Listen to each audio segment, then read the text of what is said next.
ದಿನ ಮನೆಯಲ್ಲಿರುವ ಮಹಿಳೆಯರು ಒಂದು ವಿಶೇಷವಾದ ತರಕಾರಿಗಳನ್ನು ಬೇಯಿಸಿ ತಿಂದರೆ ಈ ಕುಟುಂಬಕ್ಕೆ ಅಪಮೃತ್ಯು ದೋಷಗಳು ನಿವಾರಣೆಯಾಗುವುದಲ್ಲದೆ ಬೇಡವೆಂದರೂ ಹಣ ಬಂದು ಸೇರುತ್ತದೆ ಮತ್ತು ಆಯುಷ್ಯ ಹೆಚ್ಚುತ್ತದೆ ಎಂದು ಶಾಸ್ತ್ರಗಳು ಹೇಳುತ್ತವೆ. ಅಷ್ಟೇ ಅಲ್ಲದೆ ಈ ದಿನ ಈ ತರಕಾರಿಯನ್ನು ತಿಂದರೆ ಸಕಲ ದೇವತೆಗಳ ಆಶೀರ್ವಾದ ಲಭಿಸುತ್ತದೆ, ಅಷ್ಟೈಶ್ವರ್ಯಗಳು ಸಿದ್ಧಿಸುತ್ತವೆ, ಉತ್ತಮ ಆರೋಗ್ಯ ಲಭಿಸುತ್ತದೆ. ರೋಗಗಳು ಏನಾದರೂ ಇದ್ದರೆ ಅವು ಕೂಡ ನಿವಾರಣೆಯಾಗುತ್ತವೆ. ನಿಮ್ಮ ಕುಟುಂಬವು ಅಭಿವೃದ್ಧಿ ಹೊಂದಬೇಕೆಂದರೆ ಯಾವ ತರಕಾರಿಗಳನ್ನು ಕಡ್ಡಾಯವಾಗಿ ತಿನ್ನಬೇಕು ಎಂಬುದನ್ನು ಈಗ ಈ ವಿಡಿಯೋದಲ್ಲಿ ವಿವರವಾಗಿ ತಿಳಿದುಕೊಳ್ಳೋಣ. ಅದಕ್ಕೂ ಮುನ್ನ ನೀವಿನ್ನು ಚಾನಲ್ಗೆ ಸಬ್ಸ್ಕ್ರೈಬ್ ಆಗಿಲ್ಲ ಅಂದರೆ ಈಗಲೇ ಸಬ್ಸ್ಕ್ರೈಬ್ ಆಗಿ, ಹಾಗೆ ವಿಡಿಯೋಗೆ ಲೈಕ್ ಮಾಡಿ, ಎಲ್ಲರೂ ಭಕ್ತಿಯಿಂದ ಓಂ ನಮಃ ಶಿವಾಯ ಅಂತ ಕಮೆಂಟ್ ಮಾಡಿ.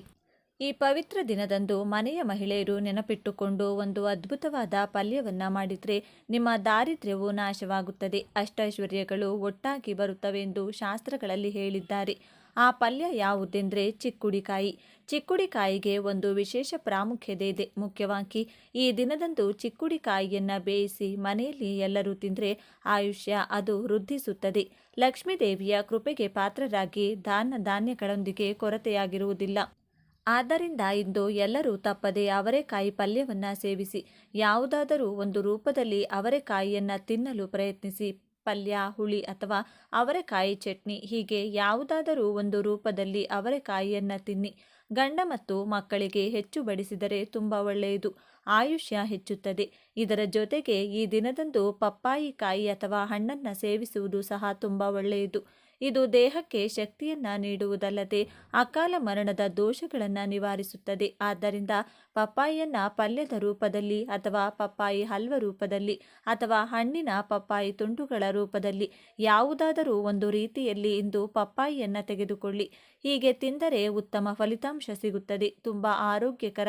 ವಿಶೇಷವಾಗಿ ಇಂದು ಮಕ್ಕಳಿಗೆ ಪಪ್ಪಾಯಿ ತಿನ್ನಿಸಿದರೆ ಅವರ ಬುದ್ಧಿಶಕ್ತಿ ವಿಕಸನಗೊಂಡು ಅಧ್ಯಯನದಲ್ಲಿ ಉತ್ತಮ ಸಾಧನೆ ಮಾಡುತ್ತಾರೆ.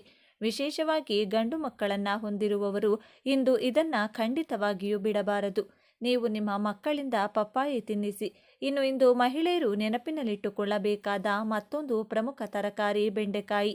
ಇಂದು ಬೆಂಡೆಕಾಯಿ ಪಲ್ಯಗಳನ್ನು ಬೇಯಿಸಿ ತಿನ್ನುವುದರಿಂದ ಮನಸ್ಸು ಶಾಂತವಾಗಿರುತ್ತದೆ, ಮನೆಯಲ್ಲಿ ಜಗಳಗಳು ಕಡಿಮೆಯಾಗುತ್ತವೆ, ಶಾಂತಿ ಇರುವಲ್ಲಿ ಲಕ್ಷ್ಮೀದೇವಿ ನೆಲೆಸುತ್ತಾಳೆ. ಆದ್ದರಿಂದ ಇಂದು ಬೆಂಡೆಕಾಯಿಯಿಂದ ಮಾಡಿದ ಅಡುಗೆಗಳನ್ನು ಸೇವಿಸುವುದು ಶುಭಕರ. ಅಂದರೆ ಬೆಂಡೆಕಾಯಿ ಪಲ್ಯ, ಬೆಂಡೆಕಾಯಿ 65 ಅಥವಾ ಬೆಂಡೆಕಾಯಿಯನ್ನು ಸಾಂಬಾರಿನಲ್ಲಿ ಹಾಕಿ ತಿನ್ನುವುದರಿಂದ ಯಾವುದೇ ಕಷ್ಟಗಳು ಬರುವುದಿಲ್ಲ. ಆದ್ದರಿಂದ ಬೆಂಡೆಕಾಯಿಯನ್ನು ನೆನಪಿಟ್ಟುಕೊಳ್ಳಿ. ಈ ಪವಿತ್ರ ದಿನದಂದು ಇರಬೇಕಾದ ಮತ್ತೊಂದು ಮುಖ್ಯವಾದ ಆಹಾರ ಹುರುಳಿ. ಶಾಸ್ತ್ರೋಕ್ತವಾಗಿ ಈ ಮಾಸದಲ್ಲಿ ಹುರುಳಿಗೆ ವಿಶೇಷ ಪ್ರಾಮುಖ್ಯತೆ ಇದೆ. ಈ ದಿನ ಹುರುಳಿಯನ್ನು ಬೇಯಿಸಿ ಒಗ್ಗರಣೆ ಹಾಕಿ ತಿಂದರೆ ಅಥವಾ ಬಿಸಿ ಬಿಸಿ ಹುರುಳಿ ಸಾರು ರೂಪದಲ್ಲಿ ಸೇವಿಸಿದರೆ ಅಥವಾ ಹುರುಳಿ ಬೇಳೆ ರೂಪದಲ್ಲಿ ತಿಂದರೆ ಸಾಕ್ಷಾತ್ ಸಕಲ ದೇವತೆಗಳ ಅನುಗ್ರಹ ಪ್ರಾಪ್ತಿಯಾಗುತ್ತದೆ. ಸಾಕ್ಷಾತ್ ಸೂರ್ಯ ಭಗವಾನನ ಶಕ್ತಿ ಮತ್ತು ಇಂದ್ರನ ಅಂಶಕ್ಕೆ ಪ್ರತೀಕವೆಂದು ಭಾವಿಸಲಾಗುತ್ತದೆ. ಈ ದಿನ ಹುರುಳಿಯಿಂದ ಮಾಡಿದ ಅಡುಗೆಗಳನ್ನು ಸೇವಿಸುವುದರಿಂದ ದೇಹದಲ್ಲಿನ ಕಲ್ಮಶಗಳು ನಿವಾರಣೆಯಾಗಿ ಆರೋಗ್ಯ ಪ್ರಾಪ್ತವಾಗುತ್ತದೆ. ಅಷ್ಟೇ ಅಲ್ಲದೆ ನಿಮ್ಮ ಜಾತಕದಲ್ಲಿರುವ ಗ್ರಹದೋಷಗಳು ನಾಶವಾಗುತ್ತವೆ. ಏಕೆಂದರೆ ಹುರುಳಿ ಕಾಳುಗಳು ಗ್ರಹದೋಷಗಳನ್ನು ನಿವಾರಿಸುತ್ತವೆ.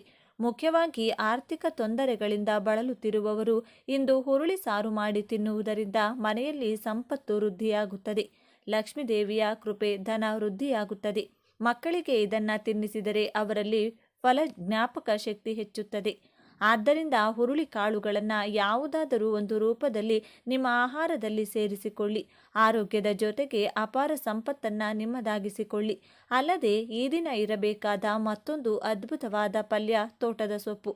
ತೋಟದ ಸೊಪ್ಪುಗಳನ್ನು ಬೇಯಿಸಿದರೆ ವಂಶಾಭಿವೃದ್ಧಿಯಾಗುತ್ತದೆ, ಮಕ್ಕಳು ಆರೋಗ್ಯವಾಗಿರುತ್ತಾರೆ ಎಂಬ ನಂಬಿಕೆ. ತೋಟದ ಸೊಪ್ಪು ಪಲ್ಯ, ಸಾರು, ಹೀಗೆ ಬೇಯಿಸಿ ಇಡಿ. ಇವೆಲ್ಲ ಕೇಳಲು ಸರಳವಾಗಿ ಕಾಣಿಸಿದರೂ ಈ ಪವಿತ್ರವಾದ ದಿನ ಇವುಗಳನ್ನು ಸೇವಿಸುವುದರ ಹಿಂದೆ ಆಳವಾದ ಆಧ್ಯಾತ್ಮಿಕ ಮತ್ತು ಆರೋಗ್ಯಕರ ರಹಸ್ಯಗಳು ಅಡಗಿವೆ. ಆದ್ದರಿಂದ ಮಹಿಳೆಯರು ಈ ದಿನ ನೆನಪಿಟ್ಟುಕೊಂಡು ಯಾವುದಾದರೂ ಒಂದು ತರಕಾರಿಯನ್ನು ಬೇಯಿಸಿ ತಿನ್ನಿ. ಈ ದಿನದಂದು ನೀವು ಯಾವುದೇ ತರಕಾರಿ ತಿಂದರೂ ಅದಕ್ಕೆ ಸ್ವಲ್ಪ ತುಪ್ಪ ಸೇರಿಸಿ ತಿಂದರೆ ಇನ್ನೂ ಒಳ್ಳೆಯದು. ಇವೇ ಈ ದಿನ ಕಡ್ಡಾಯವಾಗಿ ತಿನ್ನಬೇಕಾದ ತರಕಾರಿಗಳು. ಈ ಪವಿತ್ರ ದಿನದಂದು ಮನೆಯ ಮಹಿಳೆಯರು ತಪ್ಪಿಯೂ ಸಹ ಕುಂಬಳಕಾಯಿ ತರಕಾರಿ ಅಥವಾ ಹೀರೆಕಾಯಿ ತರಕಾರಿಯನ್ನು ಬೇಯಿಸಬಾರದು. ಯಾರು ಈ ದಿನ ಈ ತರಕಾರಿಯನ್ನು ತಿನ್ನಬಾರದು. ಒಂದೇ ಅಲ್ಲ, ಯಾವುದೇ ರೂಪದಲ್ಲಿಯೂ ಕುಂಬಳಕಾಯಿ ಮತ್ತು ಹೀರೆಕಾಯಿಯನ್ನು ತಿನ್ನಬಾರದು.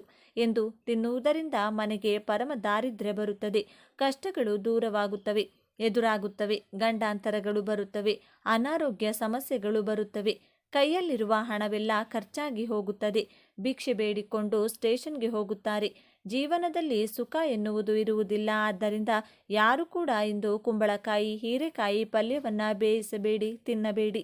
ಇವುಗಳ ಜೊತೆಗೆ ಇಂದು ನಾನ್ ವೆಜ್ ಕೂಡ ತಿನ್ನಬಾರದು. ಈ ಪವಿತ್ರವಾದ ದಿನದಂದು ಮೊಟ್ಟೆ, ಚಿಕನ್, ಮಟನ್, ಸೀಗಡಿ, ಏಡಿಗಳನ್ನು ಅಪ್ಪಿತಪ್ಪಿಯೂ ತಿನ್ನಬಾರದು. ಪವಿತ್ರವಾದ ದಿನ, ಜೀವ ಹಿಂಸೆ ಮಾಡುವ ದಿನವಲ್ಲ. ಈ ದಿನ ನಾನ್ ವೆಜ್ ತಿಂದರೆ ಮಹಾಪಾಪ. ಮನೆಯಲ್ಲಿ ಇರುವುದಷ್ಟೇ ಅಲ್ಲದೆ ಹೊರಗೆ ತಿನ್ನುವುದನ್ನು ಕೂಡ ನಿಲ್ಲಿಸಿ. ಮಸಾಲೆಯುಕ್ತ ಈರುಳ್ಳಿ, ಬೆಳ್ಳುಳ್ಳಿ ಕೂಡ ಕಡಿಮೆ ಮಾಡುವುದು ಉತ್ತಮ. ಸಾತ್ವಿಕ ಆಹಾರ ಸೇವಿಸಿದರೆ ಮನಸ್ಸು ನಿರ್ಮಲವಾಗಿ ಯಶಸ್ಸು ಸಿಗುತ್ತದೆ. ಆದ್ದರಿಂದ ಎಲ್ಲರೂ ಈ ದಿನ ಈ ಆಹಾರ ನಿಯಮಗಳನ್ನು ಪಾಲಿಸಿ ಶುಭ ಫಲಿತಾಂಶಗಳನ್ನು ಪಡೆಯಿರಿ. ಈ ದಿನ ಬೆಳಗ್ಗೆ ಸ್ನಾನ ಮಾಡಿ ಉತ್ತಮ ಬಟ್ಟೆಗಳನ್ನು ಧರಿಸಿ ಹತ್ತಿರದಲ್ಲಿರುವ ಬೇವಿನ ಮರ ಅಥವಾ ನೆಲ್ಲಿಕಾಯಿ ಮರದ ಬಳಿ ಹೋಗುವ ಮೊದಲು ಆ ಮರಕ್ಕೆ ಒಂದು ಚೊಂಬು ನೀರು ಅರ್ಪಿಸಿ. ನಂತರ ಸಾಧ್ಯವಾದರೆ ಮರದ ಸುತ್ತ 11 ಪ್ರದಕ್ಷಿಣೆಗಳನ್ನು ಮಾಡಿ. ಹಾಗೆ ಪ್ರದಕ್ಷಿಣೆಗಳನ್ನು ಮಾಡಿದ ನಂತರ ಮರವನ್ನು 11 ಬಾರಿ ಸ್ಪರ್ಶಿಸಿ. ಹಾಗೆ ಸ್ಪರ್ಶಿಸುವಾಗ ನಿಮಗಿರುವ ಎಲ್ಲ ಕಷ್ಟಗಳು ದೂರವಾಗಬೇಕು. ನಮ್ಮ ಮನೆಗೆ ಲಕ್ಷ್ಮೀದೇವಿ ನಾರಾಯಣನೊಂದಿಗೆ ಬಂದು ನೆಲೆಸಬೇಕು, ನಮಗೆ ಧನಲಾಭವಾಗಬೇಕೆಂದು ಹೇಳಿ ನಂತರ ಸ್ವಲ್ಪ ಸಮಯ ಆ ಮರದ ಕೆಳಗೆ ಕುಳಿತುಕೊಳ್ಳಿ. 2 ನಿಮಿಷ ಕುಳಿತು ಮರದಿಂದ ಬರುವ ಗಾಳಿಯನ್ನು ಸೇವಿಸಿ ಪ್ರಕೃತಿಯನ್ನು ಆನಂದಿಸಿ. ಹೀಗೆ ಯಾವಾಗಲಾದರೂ ಒಮ್ಮೆ ಪ್ರಕೃತಿಯೊಂದಿಗೆ ಸಮಯ ಕಳೆದರೆ ಮನಸ್ಸಿಗೆ ತುಂಬಾನೇ ಸಂತೋಷವಾಗುತ್ತದೆ. ಆದ್ದರಿಂದ ಅನೇಕ ರೋಗಗಳು ಕೂಡ ಗುಣವಾಗುತ್ತವೆ.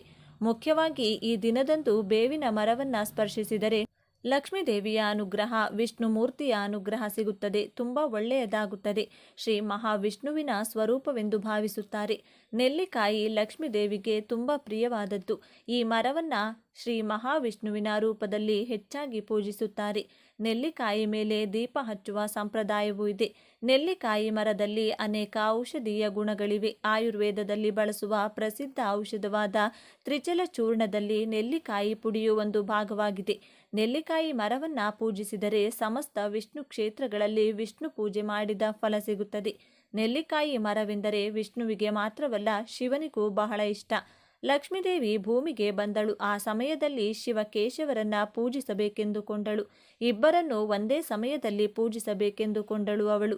ನೆಲ್ಲಿಕಾಯಿ ಮರವನ್ನು ಆರಿಸಿಕೊಂಡು ನೆಲ್ಲಿಕಾಯಿ ಮರವನ್ನು ಪೂಜಿಸಿ ಶಿವಕೇಶವರ ಅನುಗ್ರಹವನ್ನು ಪಡೆದಳು ಎಂದು ಪುರಾಣಗಳು ಹೇಳುತ್ತವೆ. ಈ ಕಥೆಯ ಮೂಲಕ ಶಿವಕೇಶವರು ನೆಲ್ಲಿಕಾಯಿಯ ಮರದಲ್ಲಿ ವಾಸಿಸುತ್ತಾರೆಂದು ತಿಳಿದು ಬರುತ್ತದೆ. ಅಷ್ಟೇ ಅಲ್ಲ, ನೆಲ್ಲಿಕಾಯಿ ಮರದ ಕೆಳಭಾಗದಲ್ಲಿ ಬ್ರಹ್ಮ ಕೂಡ ಇರುತ್ತಾನೆ ಎಂಬ ನಂಬಿಕೆ ಇದೆ. ಇದೇ ಮರದ ಕೆಳಗೆ ಪುರಾಣ ಕಾಲಕ್ಷೇಪ ಮಾಡಿದರೆ ಜನ್ಮ ಜನ್ಮಾಂತರದ ಪಾಪಗಳು ನಾಶವಾಗುತ್ತವೆ. ಅಷ್ಟೇ ಅಲ್ಲ, ಬೇವಿನ ಮರ ಕೂಡ ಬಹಳ ವಿಶೇಷವಾದದ್ದು. ಹಿಂದೂ ಧರ್ಮದಲ್ಲಿ ಕೆಲವು ಮರಗಳನ್ನು ಪೂಜನೀಯ ಮರಗಳೆಂದು ಮತ್ತು ಪವಿತ್ರ ಮರಗಳೆಂದು ಗುರುತಿಸಲಾಗಿದೆ. ಅವುಗಳಲ್ಲಿ ಬೇವಿನ ಮರವು ಆರೋಗ್ಯಕ್ಕೆ ಒಳ್ಳೆಯದಾಗಿರುವುದರ ಜೊತೆಗೆ ವಾಸ್ತು ಪ್ರಕಾರವು ಅನೇಕ ಪ್ರಯೋಜನಗಳನ್ನು ನೀಡುತ್ತದೆ. ಶುಭ ಕಾರ್ಯವಾಗಲಿ ಹಬ್ಬವಾಗಲಿ ಮಾವಿನ ಎಲೆಗಳನ್ನು ಎಷ್ಟು ಮುಖ್ಯವಾಗಿ ಅಲಂಕರಿಸುತ್ತೇವೆಯೋ ಅವುಗಳಿಗೆ ನಮ್ಮ ಸಂಪ್ರದಾಯದಲ್ಲಿ ಎಷ್ಟು ಪ್ರಾಮುಖ್ಯತೆ ಇದೆಯೋ ಅಷ್ಟೇ ಪ್ರಾಮುಖ್ಯತೆ ಬೇವಿನ ಎಲೆಗೂ ಇದೆ. ಬೇವಿನ ಮರ ಬಹಳ ಪವಿತ್ರವಾದದ್ದು. ವೈದ್ಯಕೀಯದಲ್ಲಿ ಇದರ ಪಾತ್ರದ ಬಗ್ಗೆ ಕೌಟಿಲ್ಯನು ಅರ್ಥಶಾಸ್ತ್ರದಲ್ಲಿ ವಿವರಿಸಿದ್ದಾನೆ. ನಮ್ಮ ಪ್ರಾಚೀನ ಆಯುರ್ವೇದದಲ್ಲಿಯೂ ಬೇವಿನ ಬಗ್ಗೆ ಅನೇಕ ಪುರಾವೆಗಳಿವೆ. ಭೂಮಿಯ ಮೇಲೆ ಅಮೃತದ ಹನಿಗಳು ಬಿದ್ದರೆ ಅದು ಬೇವಿನ ಮರವಾಗಿ ಮಾರ್ಪಟ್ಟಿದೆ ಎಂದು ಪುರಾಣಗಳಲ್ಲಿ ಕಥೆಗಳಾಗಿ ಬರೆದಿದ್ದಾರೆ. ಯಾರಾದರೂ ತಮ್ಮ ಜೀವನದಲ್ಲಿ ಒಂದು ಬೇವಿನ ಮರವನ್ನು ನೆಟ್ಟರೆ ಅವರು ನೇರವಾಗಿ ಸ್ವರ್ಗವನ್ನು ಸೇರುತ್ತಾರೆಂದು ಶಾಸ್ತ್ರ ಹೇಳುತ್ತದೆ. ಆದ್ದರಿಂದ ನೀವು ಕೂಡ ನಾಳೆ ಬೇವಿನ ಮರವನ್ನು ಅಥವಾ ತಾಮ್ರದ ನೆಲ್ಲಿಕಾಯಿ ಮರವನ್ನು ಯಾವುದೇ ಈ ದಿನ ಸ್ಪರ್ಶಿಸಿ ಫಲಿತಾಂಶಗಳನ್ನು ಪಡೆಯಿರಿ. ಈ ಒಂದು ವಿಶೇಷ ಮಾಹಿತಿ ನಿಮಗೆ ಇಷ್ಟವಾದರೆ ತಪ್ಪದೆ ಜೈ ಸುಬ್ರಹ್ಮಣ್ಯ ಸ್ವಾಮಿ, ಜೈ ಲಕ್ಷ್ಮೀ ನರಸಿಂಹಸ್ವಾಮಿ ಅಂತ ಬರೆದು ಈ ವಿಡಿಯೋವನ್ನು ಎಲ್ಲರಿಗೂ ಶೇರ್ ಮಾಡಿ. ಮುಂದಿನ ಬಾರಿ ಮತ್ತೊಂದು ವಿಶೇಷ ದೈವ ಮಾಹಿತಿಯೊಂದಿಗೆ ಚಾನಲ್ ಮೂಲಕ ಭೇಟಿಯಾಗೋಣ. ಹುಣ್ಣಿಮೆಗಳಲ್ಲಿ ಅತಿ ಶಕ್ತಿಯುತವಾದದ್ದು ಎಂದು ನಮ್ಮ ಶಾಸ್ತ್ರಗಳು ಹೇಳುತ್ತಿದೆ. ಈ ದಿನದಂದು ನೀವು ನಿಮ್ಮ ಮನೆಯಲ್ಲಿ ಈ ನೀರನ್ನು ಚೆಲ್ಲಿದರೆ ಸಾಕು, ಕಡು ಬಡವರಾಗಿದ್ದರೂ ರಾಜವಾಳುತ್ತೀರಿ, ಅಂದರೆ ಅಷ್ಟೊಂದು ಶ್ರೀಮಂತರಾಗುತ್ತೀರಿ ಅಂತ ಅರ್ಥ. ನಿಮ್ಮ ಮನೆಯಲ್ಲಿ ಯಾವುದಾದರೂ ದುಷ್ಟಶಕ್ತಿಗಳು, ದರಿದ್ರ, ಕಷ್ಟ, ನಷ್ಟ, ಪೀಡೆ, ಪಿಶಾಚಿ, ದೃಷ್ಟಿದೋಷ ಮುಂತಾದವು ಇದ್ರೆ ಅದೆಲ್ಲವೂ ಕೂಡ ಈ ನೀರು ಚೆಲ್ಲುವ ಮೂಲಕ ಮನೆಯಿಂದ ಓಡಿ ಹೋಗುತ್ತದೆ. ಇದರಿಂದ ನಿಮ್ಮ ಜೀವನವೇ ಬದಲಾಗುತ್ತದೆ. ನೀವು ಬೇಡ ಅಂದರೂ ನಿಮ್ಮ ಮನೆಗೆ ಹಣ ಬರುತ್ತಿರುತ್ತದೆ. ಮನೆಯಲ್ಲಿ ಯಾರಿಗಾದರೂ ದೃಷ್ಟಿಯಾಗಿದ್ದರೆ ಅದು ಕೂಡ ಹೊರಟು ಹೋಗುತ್ತದೆ. 100 ವರ್ಷಗಳ ಕಾಲ ಆರೋಗ್ಯವಾಗಿ ಬದುಕುತ್ತೀರಿ. ಹಾಗಾದರೆ ಆ ಶಕ್ತಿಯುತವಾದ ದಿವ್ಯ ನೀರು ಯಾವುದು ಎಂದು ಈಗ ನಾವು ನೋಡೋಣ. ಆದರೆ ಅದಕ್ಕೂ ಮುಂಚೆ ನೀವಿನ್ನು ನಮ್ಮ ಚಾನಲ್ನ ಸಬ್ಸ್ಕ್ರೈಬ್ ಮಾಡ್ಕೊಂಡಿಲ್ಲ ಅಂದರೆ ಖಂಡಿತ ಈಗಲೇ ಸಬ್ಸ್ಕ್ರೈಬ್ ಮಾಡ್ಕೊಳ್ಳಿ. ಹಾಗೆ ಈ ವಿಡಿಯೋ ಇಷ್ಟ ಆಗಿದ್ರೆ ಮರೆಯದೆ ಒಂದು ಲೈಕ್ ಕೊಡಿ. ಎಲ್ಲರೂ ಭಕ್ತಿಯಿಂದ ಓಂ ಶ್ರೀ ಮಹಾಲಕ್ಷ್ಮಿ ನಮಃ ಅಂತ ಕಾಮೆಂಟ್ ಮಾಡಿ. ನಮ್ಮ ಸನಾತನ ಧರ್ಮದ ಪ್ರಕಾರ ಮನುಷ್ಯರು ಇಷ್ಟ ಬಂದಾಗ ಸಮುದ್ರ ಸ್ನಾನ ಮಾಡುವಂತಿಲ್ಲ. ಖಂಡಿತವಾಗಿಯೂ ಮಾಡಬೇಕಾದ ಕೆಲಸಗಳಲ್ಲಿ ಅಥವಾ ವಿಧಿಗಳಲ್ಲಿ ಸಮುದ್ರ ಸ್ನಾನ ಕೂಡ ಈ ಹುಣ್ಣಿಮೆಯೆಂದು ಕೆಲವು ಅಳಲೆ ಕಾಯಿಲೆಗಳನ್ನು ಸಮುದ್ರದಲ್ಲಿ ಎಸೆದು ಸಮುದ್ರದ ನೀರಿನಲ್ಲಿ ಸ್ನಾನ ಮಾಡುವುದರಿಂದ ಪೂರ್ತಿಯಾಗಿ ಆ ವ್ಯಕ್ತಿಗಿರುವಂಥ ನರದೃಷ್ಟಿ ಹೊರಟು ಹೋಗುತ್ತದೆ. ಇನ್ನು ಜೀವನದಲ್ಲಿ ಎಂದೂ ಕೂಡ ಆ ವ್ಯಕ್ತಿಗೆ ನರದೃಷ್ಟಿ ತಗುಲುವುದಿಲ್ಲ ಎಂದು ನಮ್ಮ ಶಾಸ್ತ್ರಗಳು ಹೇಳುತ್ತಿವೆ. ಈ ಹುಣ್ಣಿಮೆ ಅತಿ ಪವಿತ್ರವಾದದ್ದು. ಶ್ರೀ ಮಹಾವಿಷ್ಣು ಕೂರ್ಮಾವತಾರ ಪಡೆದು ಈ ಭೂಮಿಯನ್ನ ಕಾಪಾಡಿದ್ದು ಹುಣ್ಣಿಮೆಯೆಂದು ಎಂದು ನಮ್ಮ ಕೂರ್ಮ ಪುರಾಣ ಹೇಳುತ್ತದೆ. ಹುಣ್ಣಿಮೆಯ ದಿನ ಚಂದ್ರದೇವರು ತುಂಬ ಸಾಮರ್ಥ್ಯವನ್ನ ಹೊಂದಿರುತ್ತಾರೆ. ನಮ್ಮ ಮನಸ್ಸಿನ ಮೇಲೆ ಚಂದ್ರನ ಪ್ರಭಾವ ಗಣನೀಯವಾಗಿ ಹುಣ್ಣಿಮೆಯ ದಿನ ಇರುತ್ತದೆ. ಹಾಗಾಗಿ ಹುಣ್ಣಿಮೆಯೆಂದು ಬಿಟ್ಟ ಕುದುರೆಯಂತೆ ಓಡುವ ಮನಸ್ಸನ್ನ ನಿಯಂತ್ರಣದಲ್ಲಿ ಇರಿಸಿಕೊಳ್ಳಲು ಹಾಗೂ ನಮ್ಮ ದೇಹಕ್ಕೆ ಶಕ್ತಿ ತುಂಬಿಕೊಳ್ಳಲು ನಾವು ಈ ದಿನದಂದು ಜಪ, ತಪ, ಧ್ಯಾನ, ಪೂಜೆ ಮುಂತಾದವುಗಳನ್ನು ಮಾಡಬೇಕು. ಅದರಲ್ಲೂ ಹುಣ್ಣಿಮೆ ತುಂಬಾನೇ ಪ್ರತ್ಯೇಕವಾದದ್ದು. ಬಹುಶಃ ಯಾವ ಹುಣ್ಣಿಮೆಗೂ ಇರದಂಥ ಪ್ರತ್ಯೇಕ ಲಕ್ಷಣಗಳು ಈ ಹುಣ್ಣಿಮೆಗಿದೆ. ಈ ಹುಣ್ಣಿಮೆ ವಿಷ್ಣು ಭಕ್ತರಿಗೆ ಪರಮ ಪವಿತ್ರವಾದದ್ದು. ಅಮೃತಕ್ಕಾಗಿ ದೇವದಾನವರು ಸಮುದ್ರ ಮಂಥನ ಮಾಡುತ್ತಿದ್ದಾಗ ಮಂದಾರ ಪರ್ವತ ಸಮುದ್ರದೊಳಗೆ ಮುಳುಗಿ ಹೋಗದೆ ಕಾಪಾಡಲು ಮಹಾವಿಷ್ಣು ಕೂರ್ಮಾವತಾರದಲ್ಲಿ ಮಂದಾರ ಪರ್ವತವನ್ನ ತನ್ನ ಬೆನ್ನಿನ ಮೇಲೆ ಹೊತ್ತುಕೊಂಡರು ಅಂತ ಉತ್ತಮವಾದ ಮಹಾವಿಷ್ಣುವಿನ 2ನೇ ಅವತಾರವಾದ ಕೂರ್ಮಾವತಾರವನ್ನ ಪೂಜಿಸಲು ನಮ್ಮ ದೇಶದಲ್ಲಿ ಅಷ್ಟೊಂದು ಆಲಯಗಳಿಲ್ಲ. ಇನ್ನು ಇದೇ ಹುಣ್ಣಿಮೆ ಎಂದು ವಿಷ್ಣು ಭಕ್ತರಲ್ಲಿ ಶ್ರೇಷ್ಠ ಭಕ್ತನಾದ ನಮ್ಮಾಳ್ವಾರ್ ಜನಿಸಿದರೆಂದು ಹೇಳುತ್ತಾರೆ. ಇದಲ್ಲದೆ ಹುಣ್ಣಿಮೆ ಶೈವರಿಗೂ ಕೂಡ ಪ್ರತ್ಯೇಕ. ನರಸಿಂಹಸ್ವಾಮಿಯನ್ನ ನಿಯಂತ್ರಿಸಲು ಪರಮೇಶ್ವರ ಶರಭೇಶ್ವರ ಅವತಾರ ಪಡೆದಿತ್ತು ಕೂಡ ಇದೇ ದಿನದಂದು. ಈ ಅವತಾರದ ಬಗ್ಗೆ ಅಷ್ಟೊಂದು ಜನರಿಗೆ ಗೊತ್ತಿಲ್ಲ. ಶಿವಾಲಯದ ಗರ್ಭಗುಡಿಯ ಮುಂದೆ ಎಡ ಹಾಗೂ ಬಲಗಡೆ 2 ಶರಭೇಶ್ವರನ ವಿಗ್ರಹಗಳನ್ನು ಪ್ರತಿಷ್ಠಾಪನೆ ಮಾಡಿರುವುದು ನೀವು ಶಿವಾಲಯಗಳಲ್ಲಿ ನೋಡಬಹುದು. ಇನ್ನು ಅತಿ ಪವಿತ್ರವಾದ ಹುಣ್ಣಿಮೆಯೆಂದು ಸಂಜೆ 6 ಗಂಟೆಯಿಂದ ರಾತ್ರಿ 12 ಗಂಟೆಯ ಒಳಗೆ ನೀವು ನಿಮ್ಮ ದೇವರ ಮನೆಯಲ್ಲಿ ಶಿವ ಪಾರ್ವತಿ ಫೋಟೋ ಮುಂದೆ 2 ಅರಳಿ ಎಲೆಗಳನ್ನು ಇಡಬೇಕು. ಆ ಎಲೆಗಳಿಗೆ ಅರಿಶಿನ ಕುಂಕುಮದ ಬೊಟ್ಟುಗಳನ್ನು ಇಡಬೇಕು. ಇನ್ನು ಆ ಎಲೆಗಳ ಮೇಲೆ 2 ಮಣ್ಣಿನ ದೀಪಗಳನ್ನು ಇಟ್ಟು ಒಂದೊಂದು ದೀಪದಲ್ಲಿಯೂ 5 ಬತ್ತಿಗಳನ್ನು ಇಡಬೇಕು. ದೀಪದಲ್ಲಿ ಎಳ್ಳೆಣ್ಣೆ ಹಾಕಬೇಕು. ದೀಪವನ್ನು ಆರತಿ ಅಥವಾ ಅಗರಬತ್ತಿಯಿಂದ ಹಚ್ಚಬೇಕು. ಈ ರೀತಿ ದೀಪ ಹಚ್ಚುವಾಗ ನೀವು ಮನಸ್ಸಿನಲ್ಲಿ ಓಂ ನಮಃ ಶಿವಾಯ ಅಥವಾ ಓಂ ನಮೋ ನಾರಾಯಣ ಎಂಬ ಮಂತ್ರವನ್ನು ಜಪ ಮಾಡಬೇಕು. ಅದರ ನಂತರ ದೇವರ ಮನೆಯಲ್ಲಿ ಉತ್ತರದ ಕಡೆ ಮುಖ ಮಾಡಿ ಕುಳಿತುಕೊಂಡು ಓಂ ನಮಃ ಶಿವಾಯ ಅಥವಾ ಓಂ ನಮೋ ನಾರಾಯಣ ಎಂಬ ಈ ಮಂತ್ರವನ್ನು 21 ಸಲ ಜಪ ಮಾಡಿ ದೇವರಿಗೆ ನಮಸ್ಕಾರ ಮಾಡಿಕೊಂಡು ನಿಮ್ಮ ಮನಸ್ಸಿನಲ್ಲಿರುವ ಕೋರಿಕೆಯನ್ನು ಹೇಳಬೇಕು. ಅಥವಾ ನೀವು ಈ 2 ಮಂತ್ರಗಳನ್ನು ಕೂಡ ತಲಾ 21 ಸಲ ಹೇಳಬಹುದು. ಈ ರೀತಿ ನಾಳೆ ಯಾರು ಮಾಡುತ್ತಾರೋ ಅವರ ದೆಸೆ ಬದಲಾಗಿ ರಾಜಯೋಗ ಅವರ ಕೈ ಹಿಡಿಯುತ್ತದೆ. ಶಿವ ಪಾರ್ವತಿಯರ ಆಶೀರ್ವಾದ ನಿಮಗೆ ನೇರವಾಗಿ ಸಿಗುತ್ತದೆ. ನಿಮ್ಮ ಮನೆಯಲ್ಲಿರುವ ಕಷ್ಟ, ನಷ್ಟ, ದರಿದ್ರ, ದುಃಖ ಎಲ್ಲವೂ ಕೂಡ ಆ ದೀಪದ ಕಾಂತಿಯಲ್ಲಿ ಸುಟ್ಟು ಬೂದಿಯಾಗುತ್ತದೆ. ಬಿಸಿಲು ಹೆಚ್ಚಾಗಿರುವ ಈ ತಿಂಗಳಿನಲ್ಲಿ ಮಜ್ಜಿಗೆ, ಮೊಸರನ್ನ, ಮಡಿಕೆಯಲ್ಲಿರುವಂಥ ನೀರು, ಅಂಬಳಿ, ಚಪ್ಪಲಿ, ಕೊಡೆ, ಬೀಸಣಿಗೆ ಮುಂತಾದವುಗಳನ್ನು ದಾನ ಮಾಡಿದರೆ ಮಹಾಪುಣ್ಯ ಬರುತ್ತದೆ. ಲಕ್ಷ್ಮೀದೇವಿಯನ್ನ ಒಲಿಸಿಕೊಳ್ಳಲು ಈ ಹುಣ್ಣಿಮೆ ತುಂಬ ಉತ್ತಮವಾದ ದಿನ. ಈ ಹುಣ್ಣಿಮೆಯಂದು ಉಪವಾಸ ಇದ್ದು ಪುಣ್ಯ ಸ್ನಾನ ಮಾಡುವುದು ಮತ್ತು ದಾನ ಮಾಡುವುದು ತುಂಬ ಶುಭ ಕೊಡುತ್ತದೆ. ಮಹಾವಿಷ್ಣು ಹಾಗೂ ಮಹಾಲಕ್ಷ್ಮಿಯನ್ನ ಪೂಜಿಸಬೇಕು. ಕೆಲವು ಪ್ರತ್ಯೇಕವಾದ ವಸ್ತುಗಳನ್ನು ದಾನ ಮಾಡಿದರೆ ಆ ವ್ಯಕ್ತಿ ಎಲ್ಲ ವಿಷಯದಲ್ಲೂ ಹಾಗೂ ಎಲ್ಲ ಕ್ಷೇತ್ರಗಳಲ್ಲೂ ಅಭಿವೃದ್ಧಿ ಪಡೆಯುತ್ತಾನೆ. ಆರ್ಥಿಕ ಸಮಸ್ಯೆಗಳಿಂದ ವಿಮುಕ್ತಿ ಪಡೆಯುತ್ತಾನೆ. ಈ ಹುಣ್ಣಿಮೆಯಂದು ನೀವು ತೆಗೆದುಕೊಳ್ಳುವ ಕೆಲವು ನಿರ್ಣಯಗಳು ನಿಮ್ಮ ಜೀವನದಲ್ಲಿರುವ ಸಮಸ್ಯೆಗಳನ್ನು, ವಿಘ್ನಗಳನ್ನು ನಿವಾರಣೆ ಮಾಡಿ ಸುಖ ಶಾಂತಿಯನ್ನ ಕೊಡುತ್ತದೆ. ಆರ್ಥಿಕ ಸಮಸ್ಯೆಗಳು ನಿವಾರಣೆಯಾಗಲು ಲಕ್ಷ್ಮೀದೇವಿಗೆ ಅರಿಶಿನ ಕೊಂಬುಗಳನ್ನು ಸಮರ್ಪಿಸಬೇಕು. ಪೂಜೆಯ ನಂತರ ಇವುಗಳನ್ನು ಕೆಂಪು ಬಟ್ಟೆಯಲ್ಲಿ ಸುತ್ತಿ ಭದ್ರವಾಗಿ ಇಟ್ಟುಕೊಳ್ಳಬೇಕು. ಇದು ನಿಮ್ಮ ಆರ್ಥಿಕ ಸಮಸ್ಯೆಯನ್ನು ನಿವಾರಣೆ ಮಾಡುತ್ತದೆ. 1 ವರ್ಷದ ನಂತರ ಮತ್ತೆ ಬರುವ ಹುಣ್ಣಿಮೆಯಂದು ಇದನ್ನು ಬದಲಾಯಿಸಿ ಹಳೆಯದನ್ನು ಹರಿಯುವ ನೀರಿನಲ್ಲಿ ಎಸೆಯಬೇಕು. ಇದು ಲಕ್ಷ್ಮಿಯ ಆಶೀರ್ವಾದವನ್ನು ನಿಮಗೆ ಕೊಡುತ್ತದೆ. ಧನಲಾಭ ಮತ್ತು ಲಕ್ಷ್ಮೀ ದೇವಿಯ ಅನುಗ್ರಹ ಪಡೆಯಲು ಈ ಹುಣ್ಣಿಮೆಯಂದು ಪೊರಕೆಯನ್ನು ಯಾರಿಗಾದರೂ ದಾನ ಕೊಡಬೇಕು. ಪೊರಕೆ ಸಾಮಾನ್ಯವಾಗಿ ಯಾರಿಗೂ ಕೊಡಬಾರದು ಅಂತ ಹೇಳ್ತಾರೆ. ಆದರೆ ಈ ಒಂದು ದಿನ ಮಾತ್ರ ನೀವು ಯಾರಿಗಾದರೂ ಪೊರಕೆ ದಾನ ಮಾಡಬಹುದು. ಈ ಹುಣ್ಣಿಮೆಯಂಥ ಪವಿತ್ರವಾದ ದಿನಗಳಲ್ಲಿ ಗಂಗಾ ನದಿ ಮುಂತಾದ ಪುಣ್ಯ ನದಿಗಳಲ್ಲಿ ಸ್ನಾನ ಮಾಡಿದರೆ ಜೀವನದಲ್ಲಿರುವ ಕಷ್ಟಗಳೆಲ್ಲವೂ ಹೊರಟು ಹೋಗುತ್ತದೆ. ಗಂಗಾ ನದಿಯಲ್ಲಿ ಅಥವಾ ಪುಣ್ಯ ನದಿಗಳಲ್ಲಿ ಸ್ನಾನ ಮಾಡಲು ಸಾಧ್ಯವಾಗದವರು ಮನೆಯಲ್ಲಿ ಸ್ನಾನ ಮಾಡುವ ನೀರಿನಲ್ಲಿ ಸ್ವಲ್ಪ ಗೋಮೂತ್ರ ಅಥವಾ ಗಂಗಾ ಜಲ ಬೆರೆಸಿಕೊಂಡು ಕೂಡ ಸ್ನಾನ ಮಾಡಬಹುದು. ಈ ತಿಂಗಳಿನಲ್ಲಿ ಕುಡಿಯುವ ನೀರು ಯಾರಿಗಾದರೂ ದಾನವಾಗಿ ಕೊಟ್ಟರೆ ಪಿತೃದೋಷಗಳಿಂದ ವಿಮುಕ್ತಿ ಪಡೆಯಬಹುದು. ನೀವು ಎಷ್ಟು ಕಷ್ಟಪಟ್ಟು ದುಡಿದರೂ ಫಲ ಸಿಗುತ್ತಿಲ್ಲ ಅಂತಿದ್ರೆ ಹುಣ್ಣಿಮೆಯ ದಿನ ಕಪ್ಪು ಎಳ್ಳನ್ನು ಅಥವಾ ಕಪ್ಪು ಎಳ್ಳಿನಿಂದ ತಯಾರಿಸಿದ ಯಾವುದಾದರೂ ಪದಾರ್ಥವನ್ನು ದಾನವಾಗಿ ಕೊಡಬೇಕು. ಈ ಚಂದ್ರನನ್ನು ಪೂಜಿಸಿದರೆ ಚಂದ್ರದೋಷದಿಂದ ಹೊರಬರಬಹುದು. ಮಾನಸಿಕ ಪ್ರಶಾಂತತೆ ಸಿಗುತ್ತದೆ. ಕೆಲಸಗಳಲ್ಲಿ ವಿಘ್ನಗಳು ಬರುವುದಿಲ್ಲ. ನೀವು ಏನಾದರೂ ಇವತ್ತು ದಾನ ಮಾಡಬೇಕು ಅಂದುಕೊಂಡ್ರೆ ಪೂಜೆಯ ನಂತರ ಮಾತ್ರ ಮಾಡಬೇಕು. ಪೂಜೆಗೂ ಮೊದಲು ಮಾಡಬೇಡಿ. ಪಿತೃದೋಷ ಹೆಚ್ಚಾಗಿದೆ ಎಂದು ಬಾಧೆ ಪಡುವವರು ಕಪ್ಪು ಎಳ್ಳು ಬೆರೆಸಿದಂಥ ನೀರನ್ನು ಅರಳಿ ಮರಕ್ಕೆ ಹಾಕಬೇಕು. ಶನಿದೋಷದಿಂದ ಬಾಧೆ ಪಡುವವರು ಅರಳಿ ಮರವನ್ನು ಪೂಜೆ ಮಾಡಬೇಕು. ಅರಳಿ ಮರಕ್ಕೆ ಹಾಲು ಮತ್ತು ನೀರನ್ನು ಸಮರ್ಪಿಸಿದರೆ ನೀವು ಮಾಡುವ ಪ್ರತಿ ಕೆಲಸದಲ್ಲೂ ಗೆಲುವು ಸಿಗುತ್ತದೆ.